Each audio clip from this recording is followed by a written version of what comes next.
Hola, ¿cómo están? Muy buenas tardes. En esta ocasión vamos a hablar sobre el aprendizaje basado en instancias frente al aprendizaje basado en modelos dentro de los algoritmos del Machine Learning y Deep Learning, en estas áreas que se entiende entonces por estos dos tipos de aprendizajes y qué algoritmos, algunos algoritmos que son los que los implementan, algoritmos de Machine Learning y Deep Learning.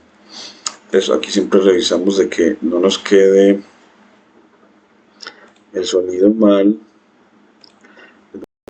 al sistema y aquí ya está perfecto.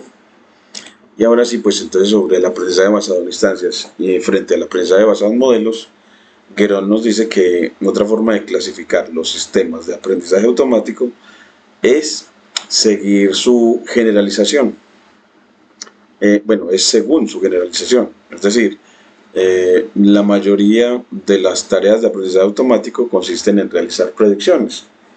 Eso significa que, dados varios ejemplos de entrenamiento, el sistema debe ser capaz de realizar buenas predicciones, es decir, generalizar ejemplos que nunca ha visto o predecir en ejemplos que nunca ha visto.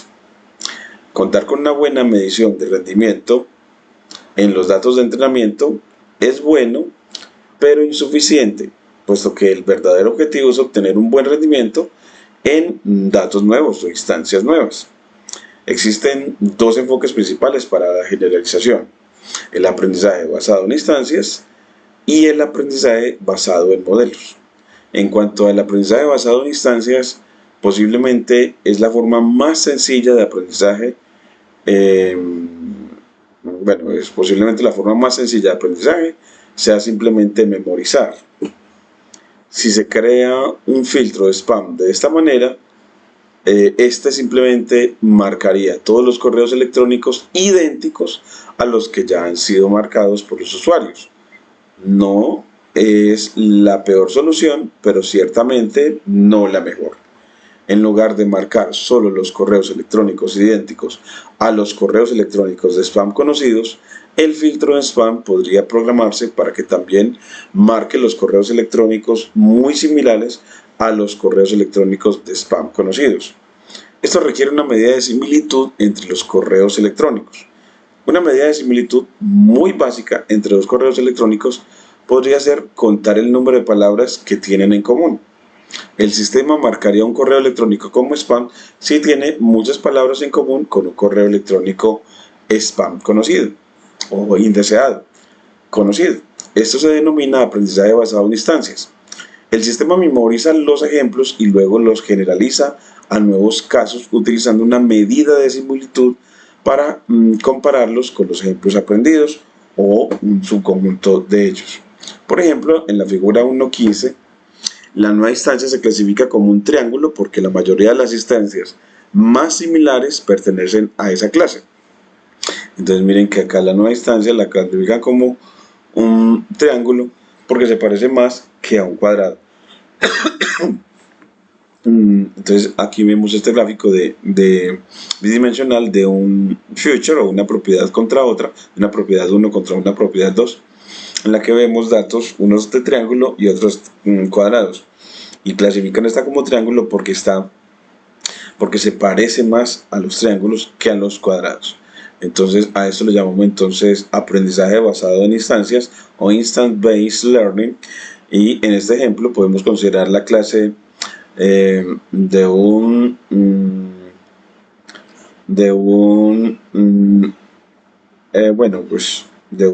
three nearest neighbors in the training set, en el entrenamiento del conjunto. Entonces aquí de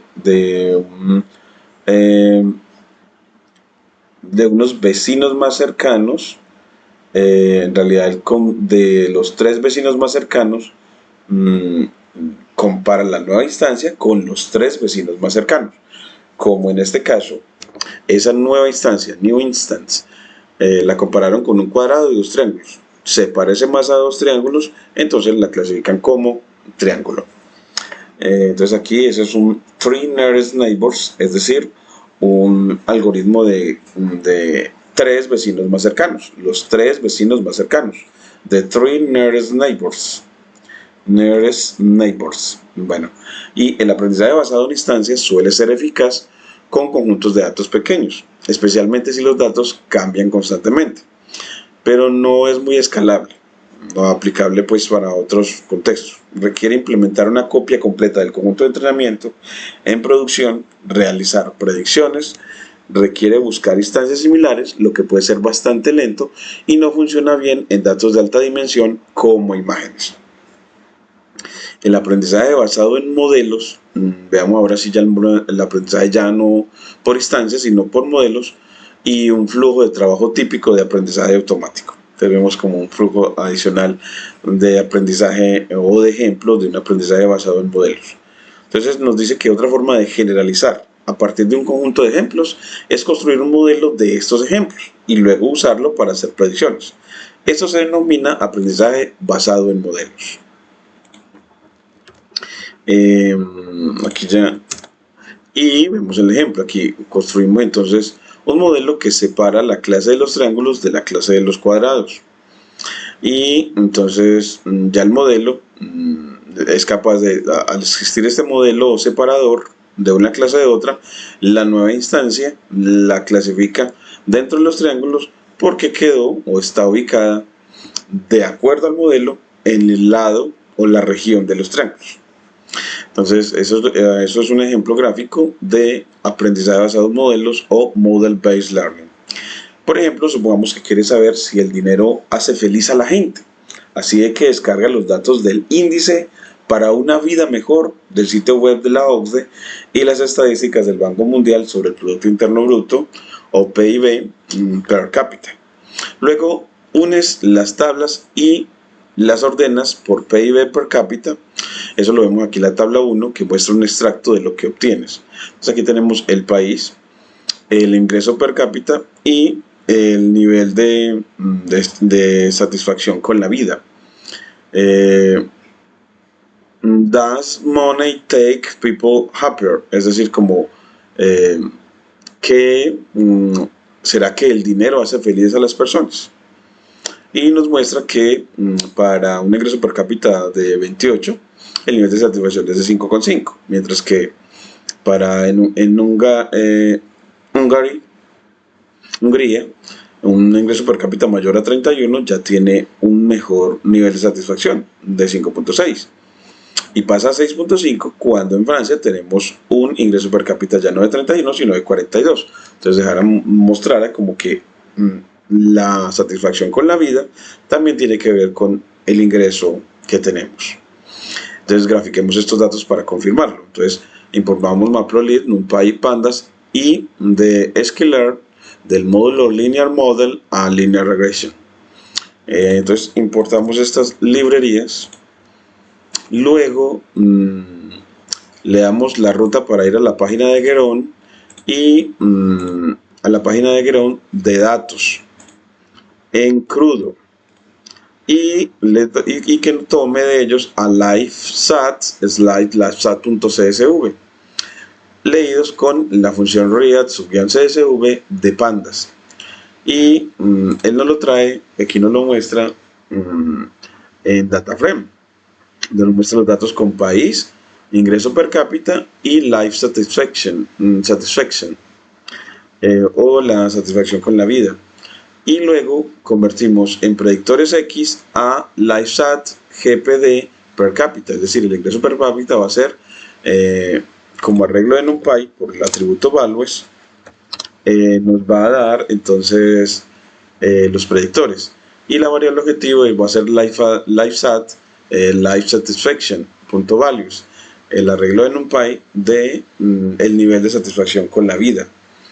Así ya dividió en predictores y etiquetas. Entonces aquí vamos a ponerle que aquí ya va a estar dividiendo los datos, dividiendo los datos en predictores y etiquetas. Y en predictores X y etiquetas Y, en este aprendizaje supervisado. Y luego visualizamos los datos llamando a la función plot aplicada a LiveSat. Entonces aquí nos ve que a ese LiveSat al DataFrame. Entonces yo puedo aplicarle. Lo bueno acá es que el método plot lo puedo aplicar a un DataFrame. Decirle qué tipo de gráfico quiero y decirle quién va a ser el predictor X y quién va a ser la variable Y. Es una manera también que no he utilizado yo mucho, pero me gusta mucho esta como la entregó la inteligencia artificial. Y aquí guardamos ese gráfico. Entonces con plt.savefig y lo guardamos con nombre life satisfaction versus GPD per cápita. GPD per cápita en dólares. Aquí GPD per cápita en dólares USD. Y bueno, guardamos esta imagen para el video en descargas. Entonces aquí lo vamos a descargas, copiamos la ruta de acceso y se la pegamos a este nombre de archivo. Entonces aquí pues la pegamos, le ponemos R para ponerla en crudo y aquí le ponemos slash y quitamos esta para que nos quede, y este va a ser el nombre pero .png, y aquí cerramos con doble comilla como empezamos al inicio. Así nos guarda el gráfico y nos lo muestra. Nos muestra esta gama de dispersión que le falta título. Entonces bueno, pues entonces pongámosle aquí después de definir el gráfico, pues bueno, pues pongámosle también que nos ponga un título con plt.title y le ponemos pues satisfacción con la vida, satisfacción con la vida versus aquí le ponemos versus el ingreso per cápita. El ingreso per cápita en dólares. Entonces aquí ya aquí le ponemos el título y ya nos tiene esta eje horizontal que es el ingreso per cápita, de aquí life satisfaction, y vemos en el gráfico de este gráfico de dispersión que hay una tendencia creciente, es decir, y un comportamiento más o menos lineal, y ya la variabilidad la podemos atribuir como a un ruido aleatorio por la medición. Y vemos de que a medida que el ingreso per cápita aumenta de 25.000 a $60.000 al año, pues la satisfacción con la vida aumenta de alrededor de un nivel de 5 a casi 8. Entonces, en realidad ahí pareciera haber un comportamiento creciente, es decir, que cuando ganamos más, pues tenemos una mayor percepción de una satisfacción con nuestra vida. Seleccionamos un modelo, por ejemplo, regresión lineal de Skillr, que lo constituimos, instanciamos la clase y luego entrenamos con el método fit, dándole los datos predictores y las etiquetas. Entrenamos el modelo para que aprenda a predecir, y como es una línea recta, uno podría pedirle esos parámetros de la línea recta. Entonces uno podría decirme, dígame quién es teta 0 y teta 1. Entonces aquí le ponemos como teta, aquí le ponemos teta 0, aquí le ponemos con 0, coma teta 1 igual a de ese modelo punto guión bajo coef. Coef, creo que con eso lo podemos hacer coef, y él nos entrega los coeficientes. Vamos a ver, aquí en línea de regreso no tiene atributo coef, guión bajo coef, creo que es así. Vamos a ver, bueno, aquí no nos entregó así, no tiene atributo coef. Vamos a pedirle que me recuerde cómo de Skillr, de Linear Regression, yo obtengo los parámetros del modelo de regresión lineal. Entonces le pedimos en un nuevo chat, es dame la sentencia de Python para obtener los parámetros de un modelo entrenado de regresión lineal con la clase linear regression de esquilar de esquilar.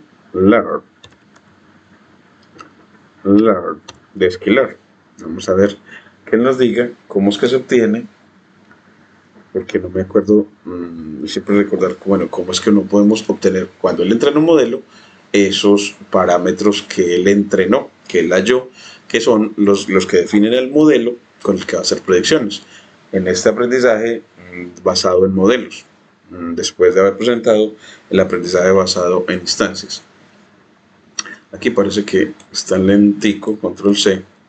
Vamos a decirle aquí actualizar, a ver si de pronto así nos mejora.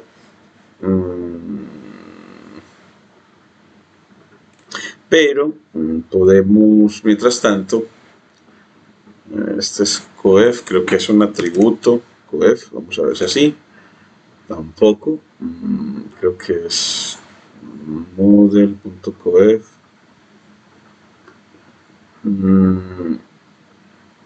pero acá nos muestra que puede hacer predicciones sobre si el ingreso per cápita es de 33, entonces con el método predict lo aplicamos al modelo y él nos imprime, aquí le voy a quitar el print, nos imprime entonces la predicción.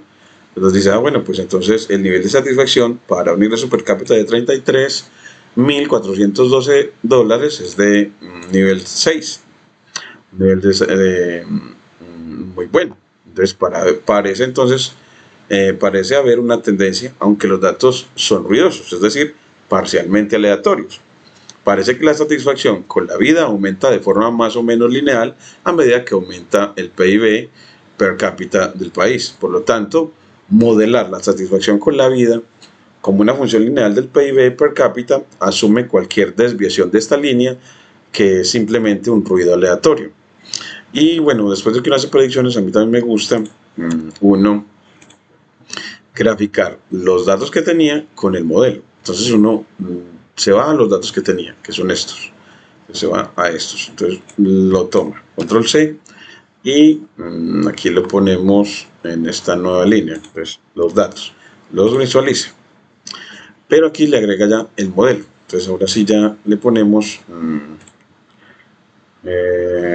modelo y aquí le ponemos modelo y life satisfaction versus GP per cápita. Entonces ahora sí le cambiamos el y ¿qué le agregamos? Entonces agregamos el modelo. ¿Y cómo graficamos el modelo? Pues como es una línea recta, nada más necesitamos de los datos, los X, el mínimo. Entonces le decimos que me genere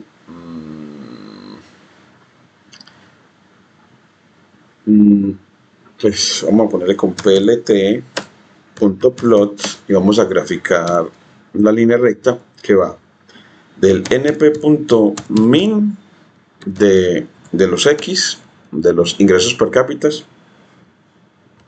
hasta el máximo, hasta el np.max de esos predictores X.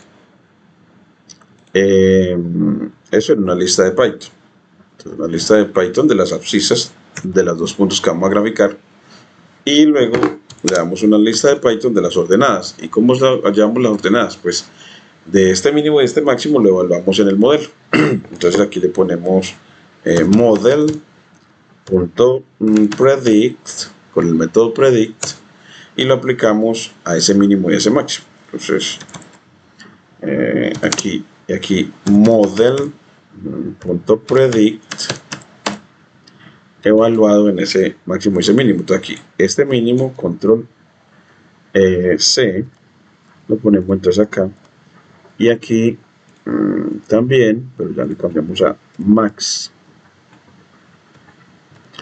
Y ahora sí miren que nos grafica el modelo. Miremos a ver si aquí nos da un value error. Entonces nos dice que espera un arreglo 2D y fue dado un arreglo escalar, un solo punto. Entonces este nb.mins, como él necesita evaluar el método predecir un arreglo 2-dimensional, entonces lo ponemos en una lista de Python a ese nb.mins para que no quede un escalar sino un vector, pero 2-dimensional. Entonces le ponemos otro corchetico más para que sea un arreglo 2-dimensional. Aquí le ponemos otro corchetico también, porque el método predict funciona es con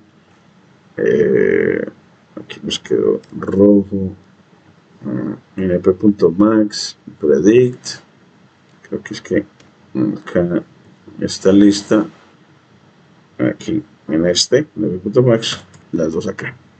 Ahora sí lo evaluamos y nos dice que todavía hay un problema con el valor. Entonces x y y pueden ser no más grandes que un 2D, pero deben tener forma 2,1 y 2,1,1. Entonces vamos a ver acá qué podría ser que el método predict, vamos a ver, predict, ya aquí está bien, no le veo como problema acá. Este plt.plot, que le ponemos, vamos a ponerle color igual a red para el modelo y las instancias en azul, las instancias o datos. Y aquí nos faltaría como para que el grafique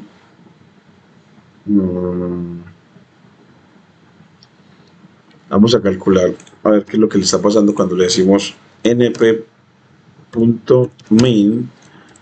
sobre x, a ver cómo lo calcula, y nos dice que calcula un float. Entonces vamos a decirle que nos grafica, nos da un float, un escalar, y cuando yo lo miremos, cuando le ponemos doble corchete, que una lista de listas me lo genera así, y le ponemos .ndim para ver el arreglo de qué dimensión queda, y nos dice que no tiene atributo ndim. Entonces vamos a decirle que cuando es una lista, que esto se vuelva un np.array para que efectivamente se vuelva un array de NumPy, y así obtengamos, porque miren que cuando lo hacemos acá y ponemos np.array la función, entonces ahora sí nos da dimensión y esperamos que sea de dimensión 2, y miren que sí. Entonces así se vuelve un arreglo de dimensión 2 que puede ser evaluado en el método predict. Entonces aquí lo hacemos para él y en este también. Entonces aquí en np.array y cerramos acá para que él lo evalúe.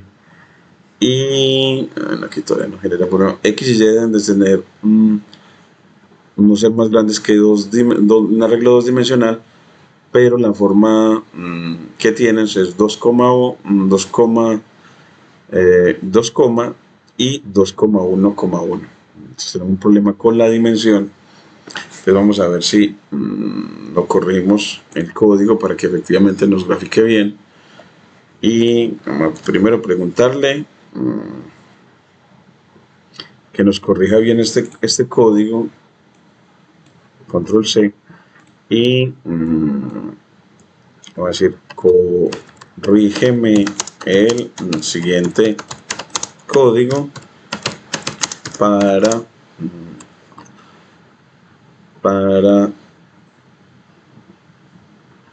el siguiente código. Le decimos el código aquí y para resolver el siguiente problema. Es que nos describe a ver qué será lo que debemos de crecer hoy en el manejo. Aquí le damos el código, copiar la salida de celda y le damos entre doble comillas el problema para delimitárselo bien, la descripción del problema que nos da BS Codes. Él nos dice que el error no es de Matplotlib, sino de las dimensiones que devuelve model.predict. El método predict. Estás pasando correctamente X en forma 2,1, pero Y queda en la forma 2,1,1. Es por la forma en que nos entrega el método predict, que lo que deja en la forma 2,1,1, y plot exige que ambas sean 1D o 2D compatibles. ¿Qué está pasando exactamente? Entonces, que el model.predict aplicado a np.array y a np.means, pues si X ya es un arreglo 2D, por ejemplo n por 1, n,1, o un modelo fue entrenado esperando n,1, entonces predict devuelve algo como array, un vector de una dimensión con estos triples corchetes, o sea, demasiadas dimensiones, lo dejo de 3 corchetes. La corrección mínima y correcta la solución es aplanar con Ravel o flatten las predicciones antes de graficarlas. Entonces aquí ya las predicciones les aplicó el método Ravel, predijo sobre lo que le entregues y después lo aplanas. Y ahora sí, entonces le tomamos control V y corremos y miremos que ya nos da los datos con el modelo desde el mínimo hasta el máximo. Mire cómo nos queda bonito, mostrando que efectivamente la recta, un modelo que trata de ajustar los datos que teníamos. Entonces así aprendemos gracias a la inteligencia artificial también y a esta experimentación que el método, cuando predices, debes aplicarle el método Ravel para volver unidimensional a lo que tengas, lo que él te entregue. Y aquí, bueno, él cogió los X de la línea, los abscisas de la línea, los agrupó en un vector que también lo redimensionó a -1,1, como un vector de la forma -1,1, un vector 2-dimensional de una sola columna. Eso va a ser reshaped de -1,1, convertir todo un vector de una sola columna.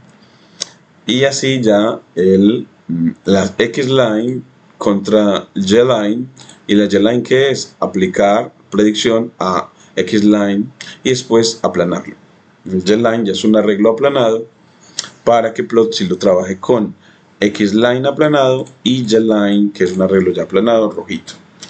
Y ya aquí nos lo salva, guardar la figura, pero para guardar la figura debemos de guardarla después de que grafiquela con el modelo.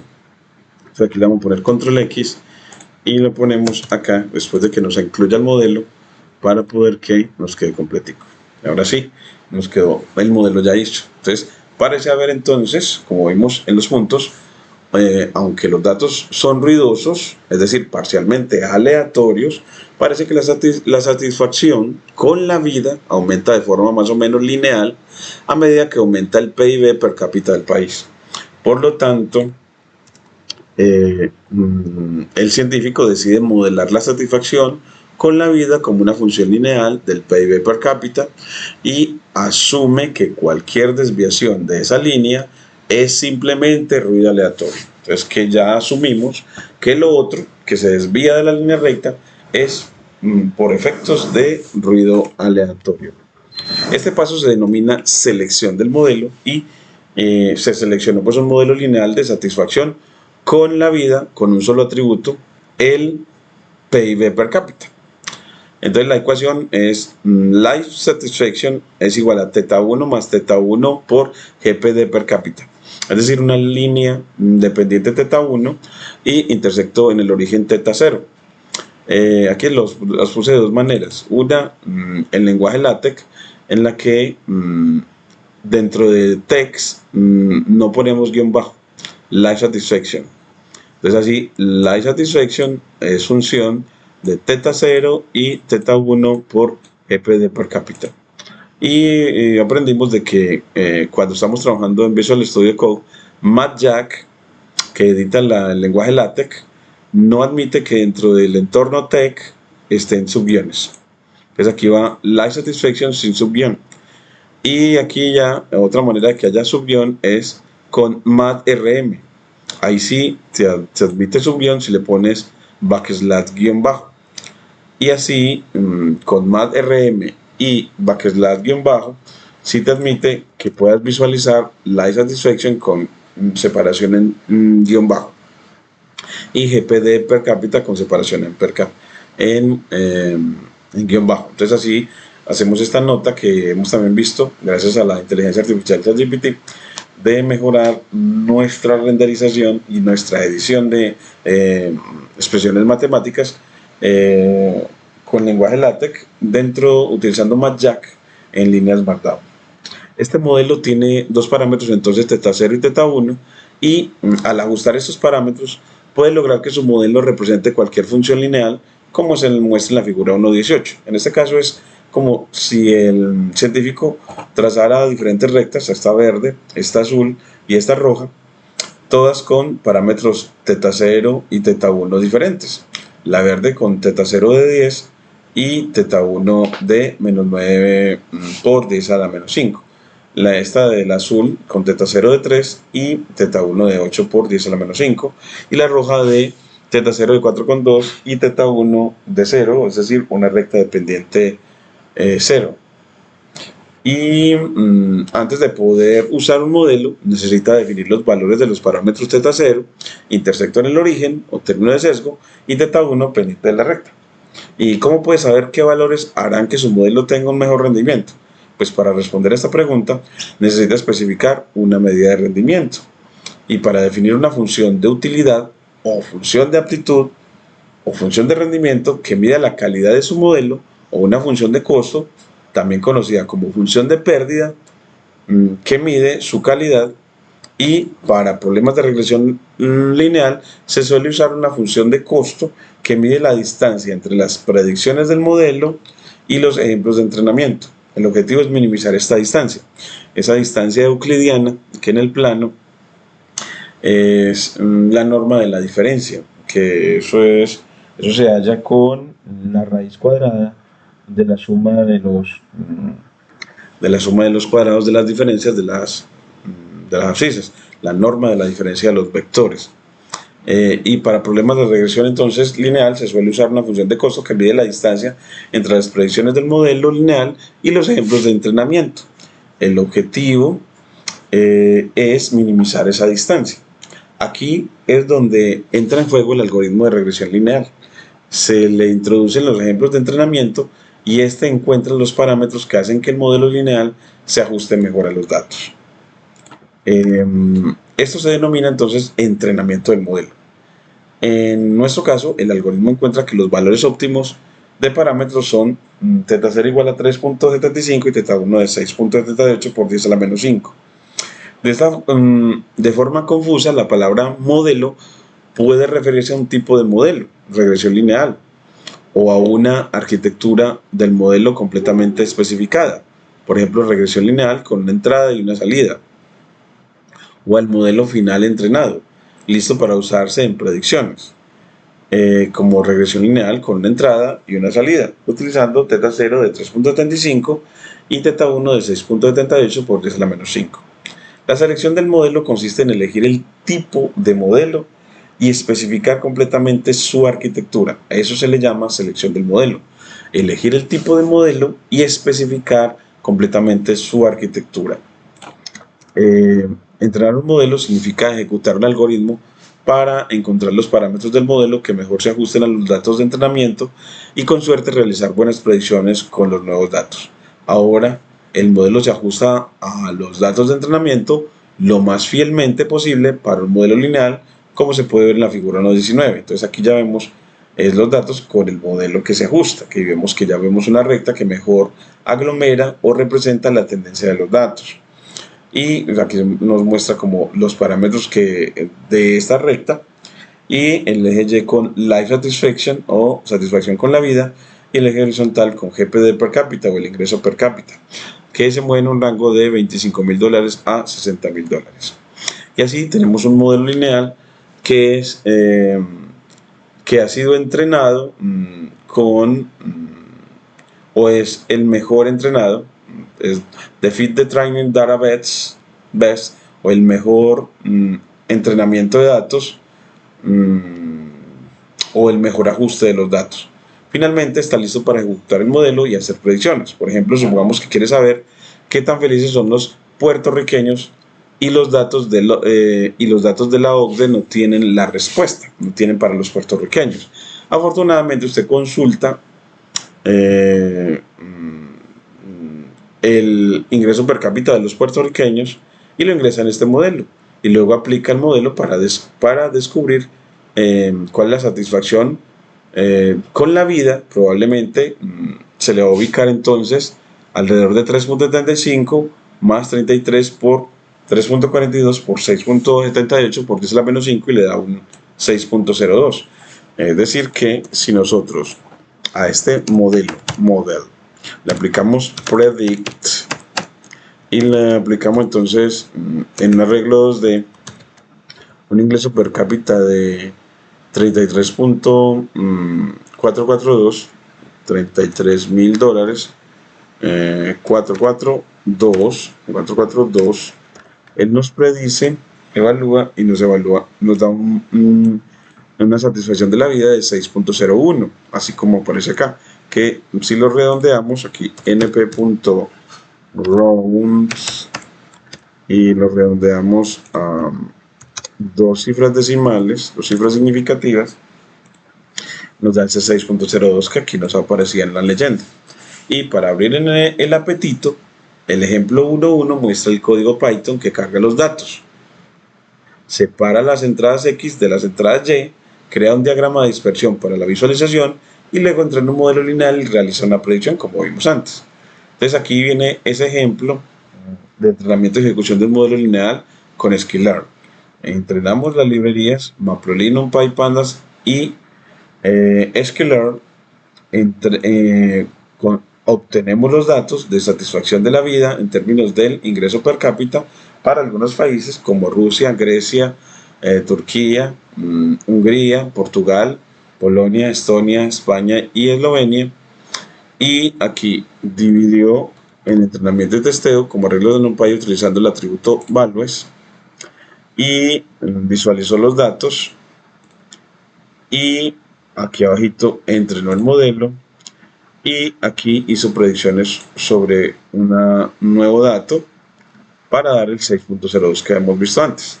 Y si se hubiera utilizado un algoritmo de aprendizaje basado en instancias, ya un algoritmo ya no basado en modelos sino basado en instancias, se habría descubierto que Polonia tiene el per cápita más cercano al de Puerto Rico, $32.238, y dado que los datos de la OCDE indican que la satisfacción con la vida de los polacos es de 6.1, se habría pronosticado una satisfacción con la vida de 6.1 también para Puerto Rico.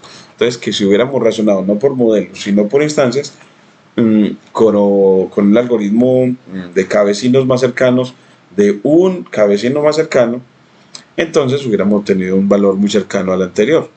Y si se amplía un poco esa perspectiva y se observan los dos países más cercanos, se encontraría, o sea, un algoritmo de cabecinos de dos vecinos más cercanos, de los dos vecinos más cercanos, se encontraría que se encontrará a Portugal con una satisfacción de la vida de 5.4 y Estonia con una satisfacción de la vida de 5.7.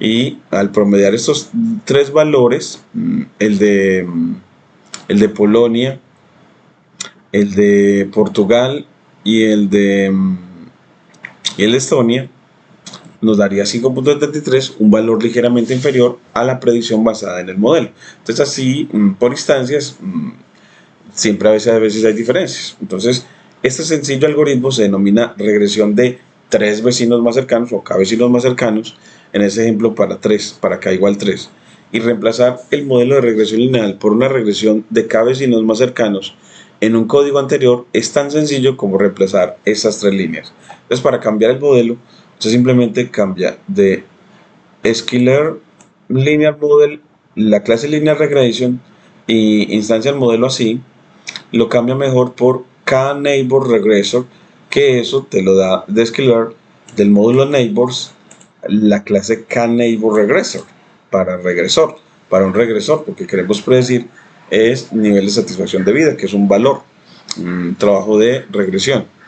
Y se cambia y ya mire que ya de una vez le cambiaría todo.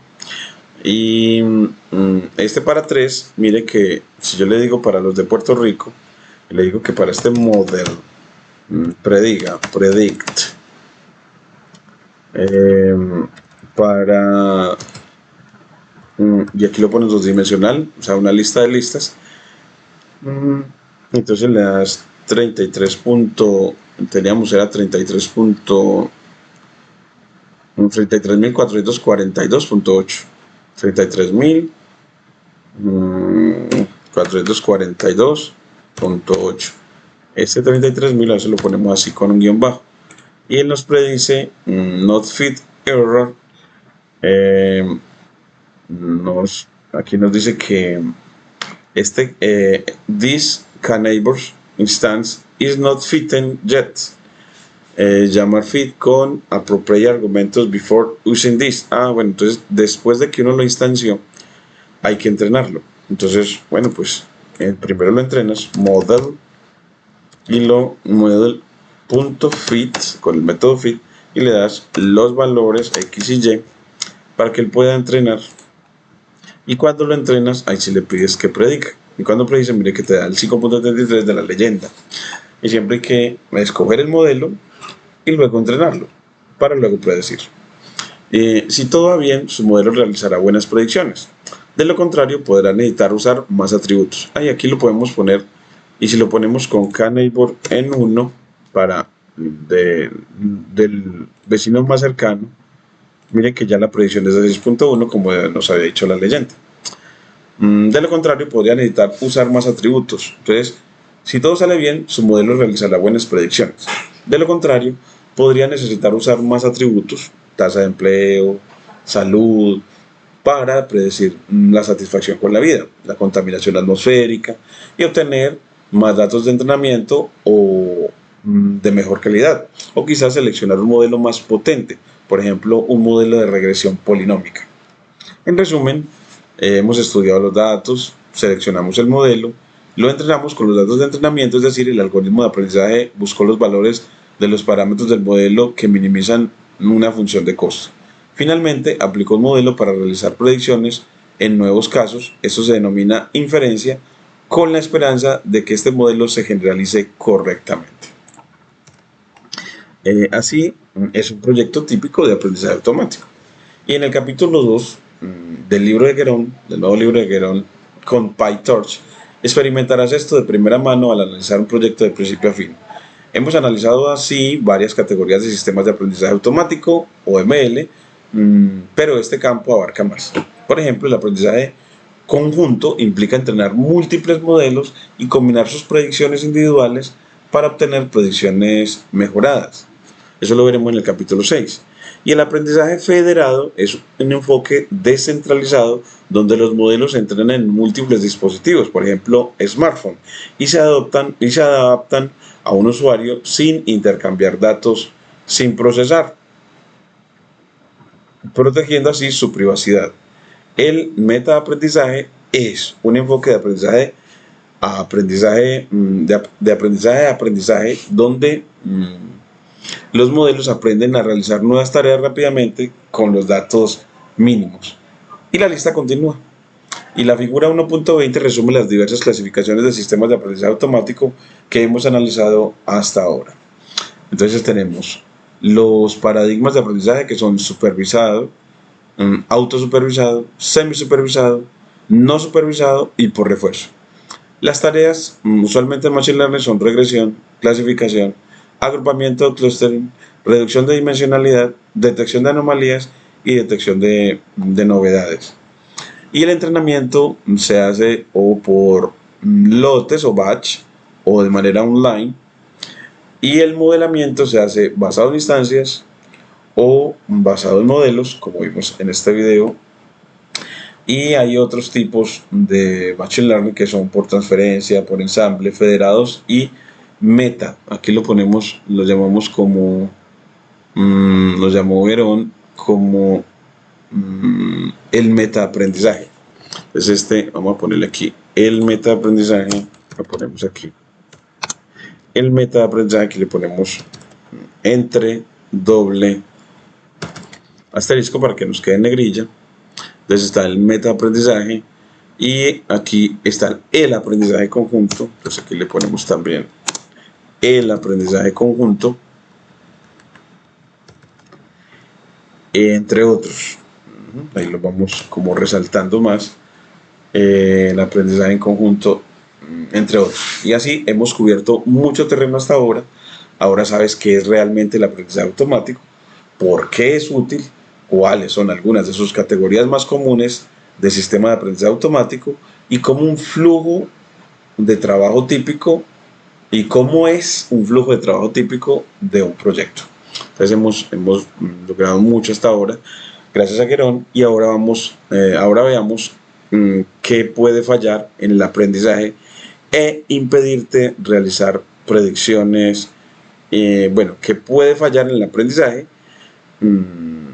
que te impida realizar predicciones precisas? Empezaremos con los principales desafíos del aprendizaje automático en el próximo video. Muchas gracias.